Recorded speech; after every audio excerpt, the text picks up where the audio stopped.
Y la verdad que me parece muy ajustado la introducción, porque lo que hay en Ecuador es una rebelión popular,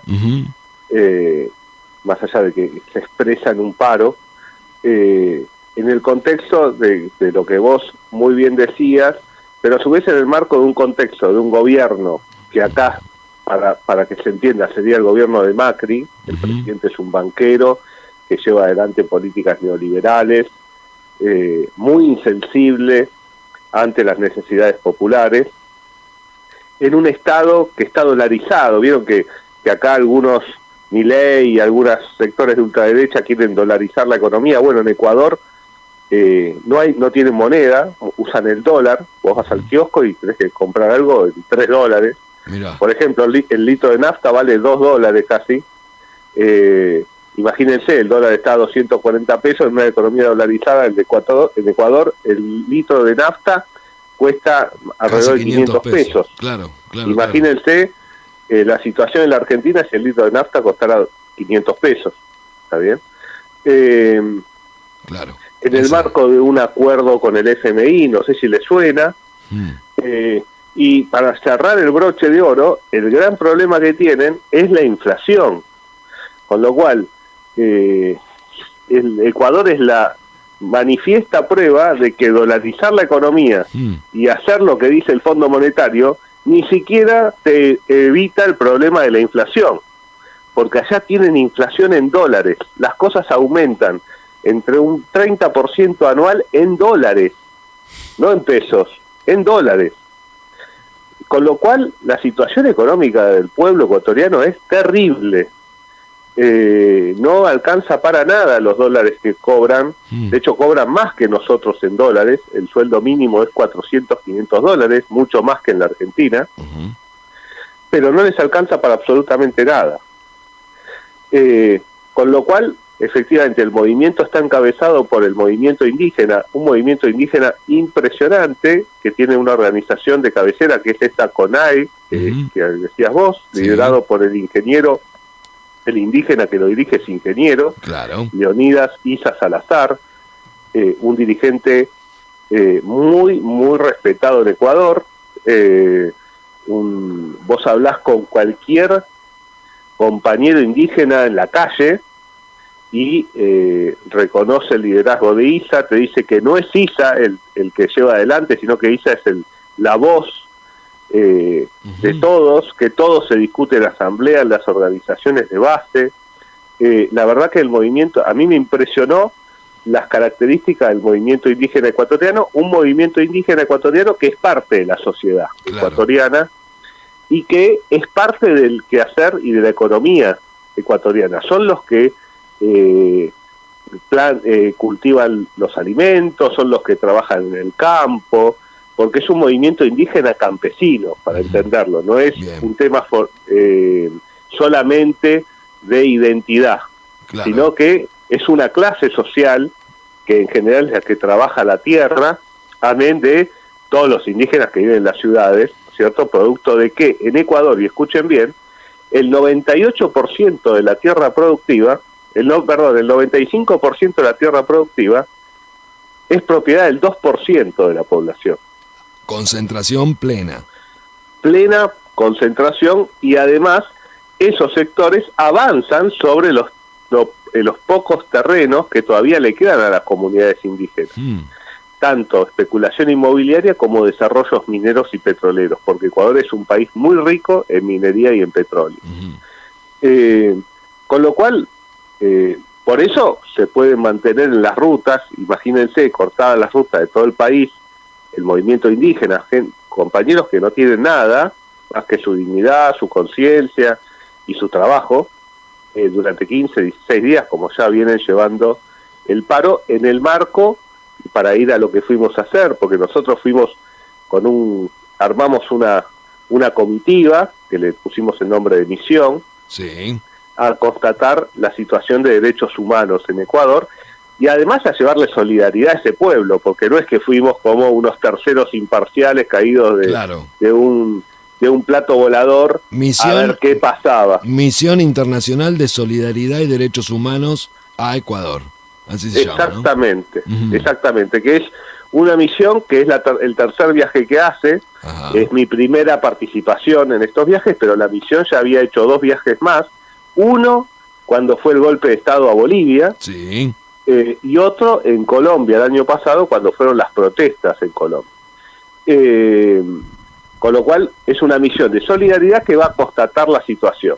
Es objetiva, pero no es imparcial. Claro. No es que le da lo mismo. Ahora, eso no quiere decir que nosotros vamos a ir a mentir o a decir algo que no es. Vamos al terreno objetivamente, pedimos reunirnos con las autoridades, pero sobre todo queremos reunirnos con las víctimas. Nos reunimos con las víctimas, con los militantes que están protagonizando la lucha en el terreno. Eso es lo que fuimos a hacer y estuvimos haciendo durante 5 días en Ecuador. Y para darte pie a que me hagas la pregunta que quieras, te empiezo por el final. Sí. Lo que vimos es un pueblo valiente, luchando por su futuro, por sus derechos, que es víctima de una represión feroz de cuestiones que, miren que en la Argentina tenemos represión y hemos tenido represiones feroces, pero el ejército, la policía Ajá.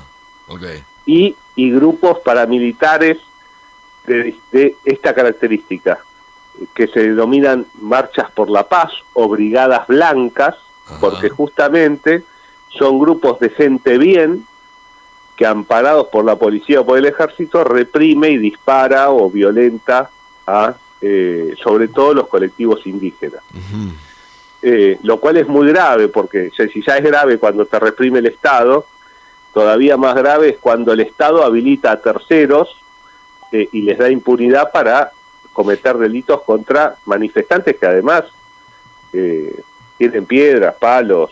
Claro. No es un conflicto armado eso. Por eso hay 6 muertos del pueblo, de las comunidades indígenas, 6 asesinados en el marco de protestas, Sí. o sea, durante la protesta. Y bueno, hoy ya estoy perdido.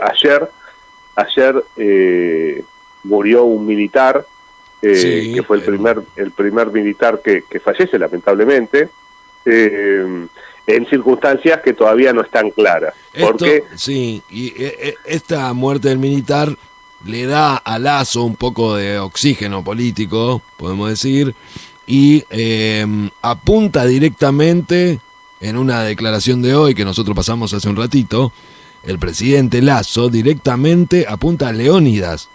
O sea, dice, Sí. yo no voy a seguir hablando con Leónidas, si quieren puedo hablar pero con otro. O sea, pone el centro en el compañero, digamos. es muy interesante el punto, 3 cosas. Nosotros fuimos parte de una reunión secreta o preparatoria, como le quieras decir, entre el gobierno y los dirigentes indígenas. Uh-huh. En esa reunión, que se hizo en la Catedral de Quito, en una basílica hermosa y enorme que hay en Quito, el ministro de Gobierno, que es el ministro más poderoso del gobierno de Ecuador, dijo en presencia de la comisión de los compañeros de la misión, yo no estuve en esa reunión, pero sí estuvieron otros, estuvo Juan Grabois, la compañera Mariela Navarro del FOL y la compañera Alicia también del MT, dijeron concretamente las siguientes cosas. Primero, que Leonidas Issa Salazar no es ningún terrorista y que es una persona de bien. Lo dijeron ellos. Segundo, que sabían que el movimiento indígena no era violento ni terrorista, sino que había infiltrados, que no los hacían responsables de los hechos de violencia que habían ocurrido. Uh-huh. Y tercero, que se habían equivocado en no llamarlos al diálogo antes y criminalizarlos y reprimirlos. Claro. Eso se dijo en esa reunión.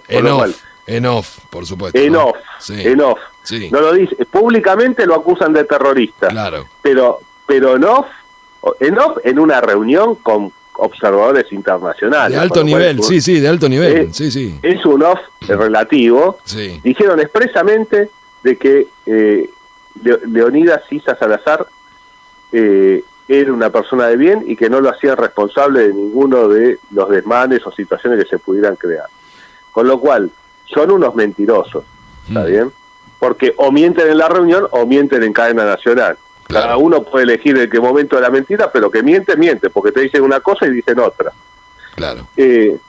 Segundo, y esto porque lo vimos en el terreno, Isa Salazar, Leonidas Isa Salazar, quiere el diálogo, lo demostró. De hecho, hoy estuvieron todo el día esperando que se sienten los delegados del gobierno, y de los 10 puntos que son bastante amplios, Sí. Leonidas planteó, bueno, al menos empecemos con 2, dijo. Bajen la nafta de 20 a 40 centavos y no exploten, no permitan nuevos desarrollos mineros en territorios ancestrales. Al menos empecemos por eso, no Sí. hablemos de los otros 8. ¿Qué hizo el gobierno? Aceptó el de la minería y por decreto bajó el 10 centavos. No 20. No 20. Y Leonidas dice, bueno, vamos bien, por lo menos bajaron algo. El gobierno, en el marco de esa negociación, porque cómo fallece el militar, por lo menos lo que se sabe, Sí. los videos que los pueden ver si quieren en el Facebook de la CONAIE o de la Alianza por los Derechos Humanos, que está el video de la situación. Al hacer una característica de todas las represiones, siempre son durante la noche, en particular durante la madrugada, Sí. cuando los manifestantes o están descansando, o son menos, o no se pueden defender de la misma manera que a la luz del día. ¿Está bien? Sí. Tengan en cuenta que se enfrentan con militares que tienen visión nocturna, usan helicópteros, drones. No es una pelea por igual. Unos están armados y otros tienen lanzas y palos y piedra. Claro. Ordenan a un convoy con 300 militares romper un piquete de una comunidad indígena para que pasen. En el marco de una negociación, si vos querés llegar a una negociación, por lo menos podés esperar un día para reprimir a un piquete. No vas a ir a enfrentarte con el que está negociando en el medio de la negociación. No está la voluntad, digamos. Está claro el mensaje. Y efectivamente, en el marco de esa situación se incendió un camión y murió un militar dentro del camión. Los indígenas dicen que ellos no fueron responsables y que no incendiaron ese camión. Lazo dice que lo mataron los indígenas. Yo más allá de que tiendo a creerle a los de abajo que a los de arriba, como constaté que son unos mentirosos del gobierno, por lo menos a los del gobierno no les creo. ¿Está bien?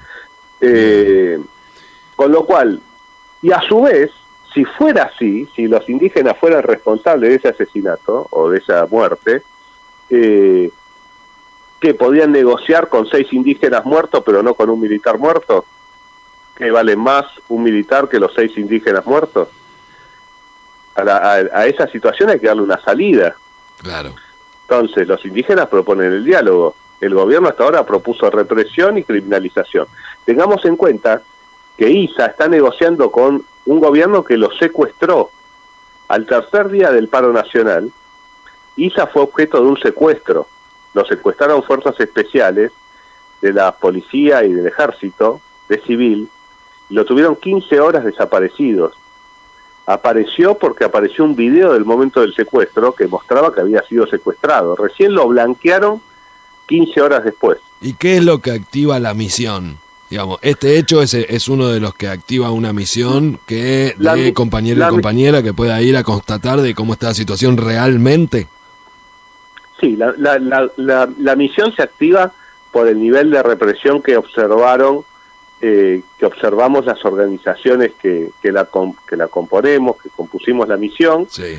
Fue una misión muy rápida, por eso fuimos solo 8. Imagínate que decidimos un martes ir y fuimos el jueves, claro. Con lo cual no hubo mucho tiempo, porque la situación no daba para tiempo. Ya había varios muertos, había una represión muy grande, y nos pareció que los medios no decían nada. Uh-huh. La Comisión Interamericana y Naciones Unidas no iba. Entonces nos pareció, bueno, ¿qué podemos hacer para visibilizar o tratar de que paren algo esta situación. Y dijimos, bueno, vamos. Y sí. Y fuimos, y la verdad que no fuimos en una misión oficial, no fuimos representando al Estado argentino, ni mucho menos. Más allá de que le avisamos al gobierno argentino, sobre todo porque si había alguna situación contra nosotros, por lo menos contar con el apoyo de la embajada. Fuimos, y la verdad que creo, en mi humilde opinión, que algo aportamos. O sea, al gobierno, el gobierno nos hizo parte de las negociaciones, en realidad nos hizo parte de los indígenas, no nos llevaron, sí, pero la otra parte aceptó la participación, digamos. Sí. Aceptó que estemos. Claro. Y siempre que hay alguien viendo, es lo mismo que en cualquier represión actual. Claro. ¿Sí? Supuestamente reprimen en Escobar. Sí. Y si estás vos con la radio, y la policía un poquito se cuida, aunque vos decís que no sos un gran medio, pero hay alguien que... Y alguien te vio, ¿viste? Alguien te vio, alguien le interesa, y bueno, la verdad que algo de ruido hicimos, lamentablemente no pudimos, tampoco está en nuestras manos cambiar la realidad, ¿no? Claro. Resolver esa situación. Claro. Pero bueno, por lo menos visibilizarla, que se esté hablando de esto un poco. Quería consultarte, porque hay también una de los testimonios que pasamos, una compañera dice, ellos creen que nosotros nos vamos a cansar, y nuestra lucha viene de hace más de 500 años. Nosotros estamos decididos a quedarnos. Eso es un mensaje fuerte, digamos, es un mensaje de arraigo importante, y que hay un levantamiento organizado además. Eso es lo que vos viste, que describías al principio. Totalmente organizado. O sea, pero totalmente organizado, pero ¿sabés lo que más me sorprendió, por decirlo así? El nivel de conciencia del último militante. No están todos compenetrados con lo que están haciendo. No es cuestión de 3 dirigentes que dijeron que hay que hacer un paro. De hecho, las bases dicen fuera Lasso, y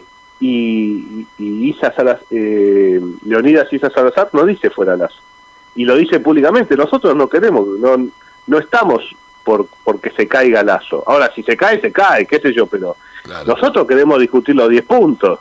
Y te lo dicen cuando discutís, te dicen, ¿y para qué quiero que se caiga Lasso? Antes estuvo Lenín Moreno, antes Correa, y teníamos los problemas que teníamos igual. Claro. Nosotros necesitamos hablar con alguien y solucionar los problemas. ¿Quién está en el gobierno? Es una cuestión, bueno, hasta que podamos estar nosotros estarán ellos.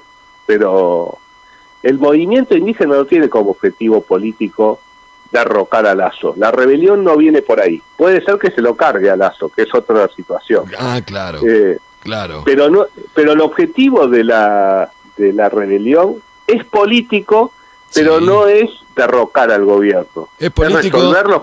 Es político porque todo reclamo es político y tiene reclamos políticos. Y tiene 10 puntos claros. Digo, van a eso, van a los 10 puntos. Ahora, la oposición a Lasso, la oposición política, el correísmo, no sé cómo... el correísmo y otros sectores. Y otros sectores. ¿Cómo digamos, de qué manera acumulan con esto? ¿O no? ¿O están en contra? ¿O cómo es la situación política en ese sentido? No, la situación política es súper compleja y entrecruzada, porque la oposición política, que sería, hay 2 partidos básicamente de oposición, que uno es el de Correa, y otro es, uno se llama Pachacuchi, creo que lo estoy diciendo mal, que es un partido de indígenas, pero que no están con Salazar, ¿está bien? Que tienen una línea menos confrontativa, por decirlo así, ¿está bien? Una idea más electoral de la situación. Para decirlo mal, pero para que se entienda. Bien. Esos, sobre todo el correísmo, impulsó el juicio político a Lasso. Ajá. Y estuvieron muy cerca de lograr los votos para destituir a Lasso. Finalmente no lo lograron, ¿no? Que finalmente no lograron la cantidad de votos suficiente, ¿está bien? Justo después del asesinato del militar. Por eso es muy sospechoso el asesinato del militar la mañana antes de la votación del juicio político. Ese es el oxígeno político que recibió, digamos. Y claro, porque... Exactamente, está bien, es muy sospechoso. Yo sospecho, digo, yo soy mal pensado, igual no, es mi problema, pero... Aparte tenés la experiencia de que ellos mintieron, o sea, que tal cual. Mintieron claramente. Entonces... No, y en la cara. Entonces, y hasta ahora yo no he visto, por lo menos yo, que los indígenas nos hayan mentido. Amén de que las comunidades originarias tienen un tema con la palabra empeñada mucho más profundo, claro, que nosotros los blancos, sí, ¿está bien? Sin duda. Y están muy acostumbrados al forreo del diálogo al divino botón, perdón por el término soez, pero como es de noche, creo que estamos casi en horario de protección al menor. Estamos perfectos. Con lo cual no se van a cansar, no es un tema de cansancio. Yo he estado en una comunidad, por ejemplo, de Atoglia, en donde el español no entró. Ajá. Interesante. ¿Me explico? Sí. Entonces, no es que se desayunaron de cómo es pelear hace 15 días. Son comunidades ancestrales que saben que la única manera de avanzar es con la lucha. Después la tienen muy complicada porque el gobierno de Lasso es un gobierno poderoso, bancado por el Fondo Monetario Internacional, por los Estados Unidos, por todo el poder real económico y político del Ecuador, y con que además implementó, sobre todo en este tiempo, un discurso xenófobo contra los indios de mierda, una cosa muy discriminatoria, muy racista, con lo cual que lo único que hace es tirar más leña al fuego. Claro. Entonces, la verdad que la situación en Ecuador, yo porque estuve unos días y me involucré y quedás en contacto con las víctimas y, claro, y no es que te volvés a Buenos Aires y te olvidaste, porque tenés que seguís involucrado en el tema y tenés que seguir viendo cómo trabajás esa situación una vez que te echaste la mano a alguien, que estuviste en su casa, claro, que te sumergiste en el tema. Claro. La situación de Ecuador es muy difícil, muy preocupante, pero no estoy, o sea, me preocupa mucho y me angustia, pero vi un pueblo valiente. La verdad que son sensaciones raras, claro, pero muy preocupados porque no maten más gente, porque la situación se empieza a resolver, y la verdad que está lejos la situación de resolver. Pero viste un pueblo organizado para luchar. Sí, y mirá que vivo en la Argentina y tengo un pueblo de la Gran 7, por decirlo, y ahí vi otro. Sí, ahí hay algo interesante en Ecuador. Bien, qué bueno. Bueno, gracias Nicolás por estos minutos. Por favor. Por contarnos tu vivencia. Aparte, llegaste ayer. Estás todavía con el olor, con el color, con el sabor. Hoy llegaste. Hoy llegué. Recién te bajás del avión, tenés todavía el sabor del Ecuador en el paladar y está re bueno poder compartirlo. Poder compartirlo y que algunos se enteren de que estas cosas están sucediendo, contados en primera persona, estuviste ahí. No te la contaron y eso es importante para nosotros y te agradecemos mucho. Yo les agradezco a ustedes la oportunidad. Para mí es un honor estar en tu programa, David. Sé de la lucha y del carácter del programa y de la trayectoria que tiene, así que cuenten conmigo para lo que sea. Gracias, Nicolás, un abrazo. Te mando un abrazo grande, a vos y a todos por allá. Gracias. Nicolás Tauber, de